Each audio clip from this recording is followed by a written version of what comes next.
ఇప్పుడు నంద్యాల నుంచి చేసినటువంటి కైలాస భ్రమరహిత అచల పూర్ణానంద రాజయోగి గారు వీరికి ఇచ్చినటువంటి అంశం భ్రమర కీటక న్యాయం ద్వారా భ్రాంతి తొలగించుట ఎట్లా. అయ్యా వేదిక మీదకి ఆశలు కావాల్సిన మనవి. వీరికి ఇచ్చిన అంశం భ్రమర అనే అంశంపై ఇదే అంశాన్ని మాత్రమే తమరు చెప్పవలసిన ప్రార్థన. గురు బ్రహ్మ గురు విష్ణు గురు దేవో మహేశ్వర గురు సాక్షాత్ పరబ్రహ్మ తస్మై శ్రీ గురువే నమః. బ్రహ్మ నిర్వాణ అచల పీఠం యొక్క స్థాపనాచార్యులు అచల అమలాప సమేత అచల పూర్ణానంద రాజయోగి గురు దంపతులకు మా జయజనాని గారి జయజమ్మ స్వామివారి పాదములకు నా హృదయపూర్వక శిరస్సు వంచి ద్వాదశ నమస్కారం తెలియజేస్తున్నాను.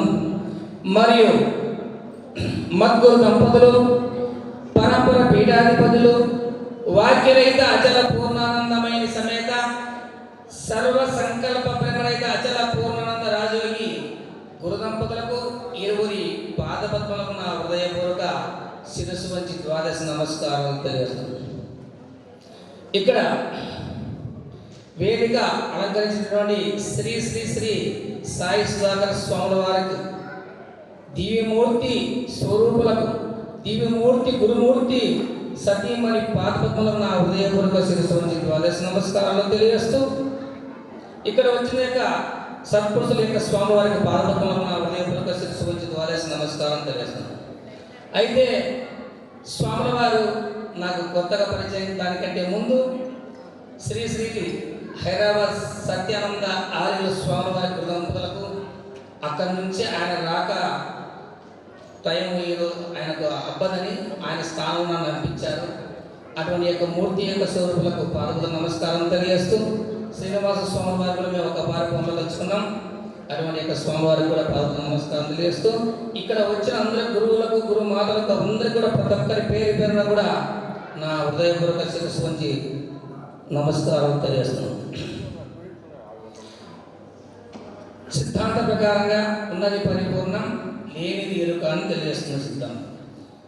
నిజంగా స్వాముల వారు ఏ కులానికి ఏ మతానికి ఏ వర్గానికి ఏమి తేడా లేకోకుండా అన్ని కులాలకు అన్ని మతాలకు అతీతంగా ఉన్నటువంటిది ఉన్న నిజాన్ని నిజదైవాన్ని చూపిస్తూ చూసి తన యొక్క గురువు యొక్క స్వరూపం చేత సూచన చేత గురు స్వరూపంతో మేలుకొని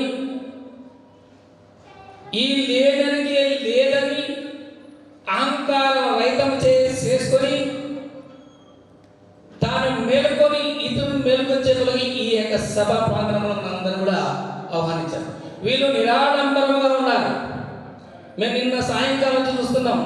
ఏ ఆడంబరం లేనటువంటి వారు, సుఖ దుఃఖము లేనటువంటి వారు, ఏ భ్రమలు ఏ భ్రాంతికి లోను కానటువంటి వారు నిర్మల మనస్కులై నిక్షణ స్థితులై పరమ శాంతి చేత ఆనంద యొక్క తత్వములో మునిపోతున్న యొక్క దివ్యమూర్తి స్వరూపములకు మీ అందరి తరపున నా తరపున ఒక భారీ పాదపద్మములకు నమస్కారం పట్టుకొని వేడుకుంటున్నాను. నిజంగా అసలు అంటే ఎలా ఉందంటే నిజమైన దేవతలు దేవుడు ఈయనే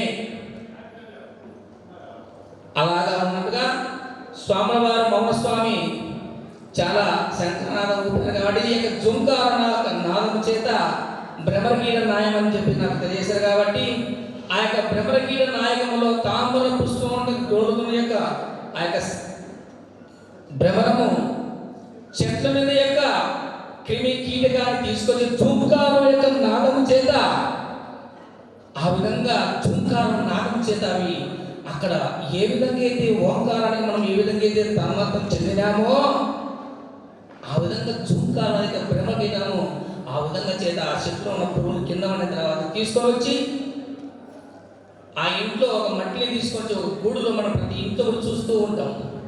జూకారం యొక్క నాదం చేస్తూ చేస్తూ చేస్తూ చేస్తూ ఉన్నప్పుడు అది ఎక్కడికి పోకుండా తన యొక్క నాదం చేత తన యొక్క రూపాన్ని తన యొక్క క్రిమికి వచ్చే విధంగా చేస్తూ ఉన్నటువంటి బ్రహ్మగీత న్యాయం అనుసంధానంగా ఆ విధంగా కూడా ఏమి తెలియకపోయిన యొక్క జీవుడు తనకు తాగొచ్చి సద్బోధన తెలుపమటంచు సద్గురుని ఆ విధంగా అడిగితే అప్పుడు శిష్యునికి అస్తమస్తక సంయోగం చేస్తూ జ్ఞానామృతాన్ని ప్రసాదిస్తాడు స్వాముల వారు.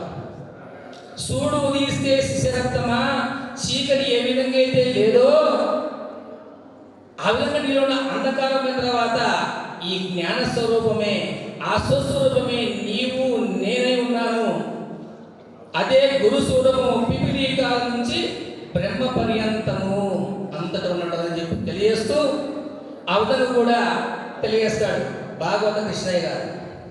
ఇప్పుడు టీవీలో ఏ విధంగా అయితే వచ్చిపోతుంది, టీవీకి ఏ విధంగా అయితే అడ్డుకోకుండా ఉన్నాయో ఈ యొక్క పరిపూర్ణంలో ఎన్నో యుగాలు వచ్చిపోతుంది, ఏ విధంగా అయితే అడ్డుకోకుండా ఉన్నదానికి ఒక కందార్థ ధర్మం తీసుకొని తెలియజేస్తాడు.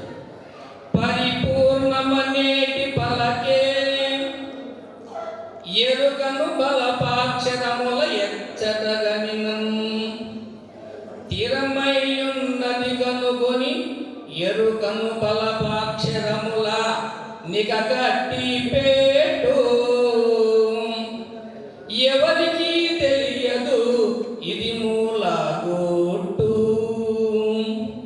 గురుమూర్తి కరుణాచే ఎరికి తెలిపి పరిపూర్ణ బోధను పరువులు చెప్పిన బోధ నికగట్టి పెట్టు ఎవరికి తెలియదు ఇది మూల గొట్టు. శిశరక్తమా, పరిపూర్ణమనడి పలకంటే పలక ఉపమానంగా తీసుకున్నాడు, ఎరుకంటే బలపాన్ని తీసుకున్నాడు, అక్షరం అంటే జగత్తును తీసుకున్నాడు. ఏ విధంగా చేత ఆ బలపము చేత ఏ విధంగా అయితే ఆ పలక మీద రాస్తూ వస్తూ పోతూ చూస్తూ ఏ విధంగా అయితే వచ్చిపోతూ ఉంటాయో ఆ పలకకు ఏ విధంగా అయితే అంటావో అట్ట ఈ పరిపూర్ణంలో ఎన్నో హృదయము, త్రేతాయుగము, ద్వాపరయుగము, కలియుగాలు అన్ని వచ్చిపోతున్నా ఆ పరిపూర్ణానికి ఇవన్నీ కూడా అంటనే అంటావు. అది అదే ఇది ఇదే పరిపూర్ణంలో ప్రకృతి పుట్టుని చేస్తూ ఆ ప్రకారంగానే జలమందు మొదలు లేకను జలచరములు పుట్టి పెరిగి సమసిన రీతి అల పరిపూర్ణములో నీవిల సజ్జనంబు తెలియములేరా. నిజంగా జలములో సముద్రంలో కావచ్చు, మన ఇంట్లో కావచ్చు, ముందు లేవు, తర్వాత ఉండవు, తనంతకు తానే తోసి పుట్టి పెరిగి సమసిన రీతి అలా ఈ పరిపూర్ణములో ఈ మూలమైన గుర్తిరిగి పుట్టములున్నది పరిపూర్ణమేనని, పుట్టిన తర్వాత ఉన్నది పరిపూర్ణమేనని, నువ్వు గతించిన తర్వాత ఉన్నది పరిపూర్ణమేనని, ఇప్పుడు జీవించి నువ్వు ఉండగానే సత్తును ఆశించినప్పుడు ఆయన కరుణపరిస్తే ఇప్పుడే నేను పుట్టని ప్రేమ బ్రాండ్ రెండో రహితమైన తెలియజేస్తూ తిరమయ్య నుండి కనుగొని ఎరుగన బలపాక్షంగా నిక కట్టి పెట్టు ఎవరికి తెలియదు ఇది మూల గుట్టు. మళ్ళీ ఎవరు తెలుసుకోవాలా ఇది మూలం? చాలా రహస్యం ఉన్నది, చాలా గోప్యంగా ఉన్నటువంటి పట్టబయలు. ఈ మూలం లేని గుర్తిరిగే శరీరం ఏమీ లేదని నిర్మూలమే తద జ్ఞాన శరీరం నాస్తి కేవలం అంటారు దీక్షితుల వారు. ఇది పుట్టనే లేదు, కేవలం పరిపూర్ణమైన రెండో వస్తువు లేనే లేదని చెప్పి కైమలు చెప్తున్నాం స్వాముల వారు. ఇంతటి నా యొక్క అవకాశం ఇచ్చినది మరొకసారి చేస్తున్నాం సాయిపోతున్నాం స్వామి వారికి కర్తాలకు